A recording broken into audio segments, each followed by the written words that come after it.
మనకి బాగుందా? బాగుంది. నీకెలా ఉందిరా? కారం అయితే నాకు ఇంకో ఇది కాన్సెప్ట్ సరిగా ఇందా పడలేదు నీ చేతిలో. ఇప్పుడు అర్థమైంది.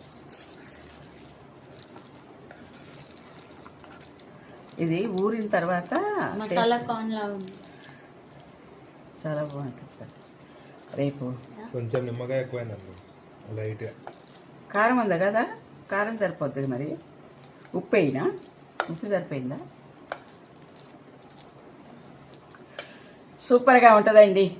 మీరు సందేహించక్కర్లేదు. 1 year చక్కగా ఎంజాయ్ చేయండి. చక్కగా ఈ కాయిన్స్ వచ్చినప్పుడే తిని చేసుకునేలాగా. సరేనా? ఇదేం పచ్చడి అంటే కార్న్స్. ఎంత బాగుంటుంది స్వీట్ కార్న్. అంత అదే తినాలంటే ఎట్లా? ఈ వెరైటీ కూడా మనం చట్నీ చేసుకున్నాం. చాలా బాగుంటుంది. ఒక్కసారి పెట్టుకుని తిని చూడండి. కొంచెంగా నేను తెప్పించింది ఇంత 250 grams ఏమోనంట.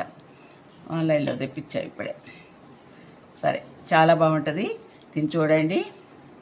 ఇంకా లాస్ట్కి మీరు నాకేమి ఇస్తారో తెలుసు కదా మీకు. ఇంకొకటి నాకేమిస్తారు అనేది, సరే, ఈ కన్సల్టింగ్ వాళ్ళు ఉన్నారు చూడండి, ఎంతవరకు రూపాయి ఇవ్వలేదండి ఆయన. అయ్యప్ప మాల వేసుకున్నట్టున్నారు ఆయన. మనం ఏమి అనకూడదు.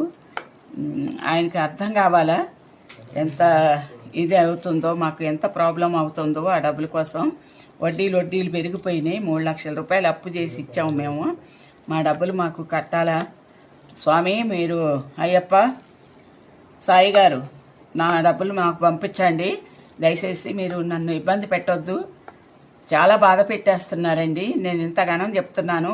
ఒక్కరోజు కూడా ఫోన్ చేసి ఆంటీ ఇదిగో పలానా టైంకి ఇస్తాము, మీరు ఎదురు చూడమాకండి, అది ఇదని ఏదని ఏది చెప్పట్లేదు.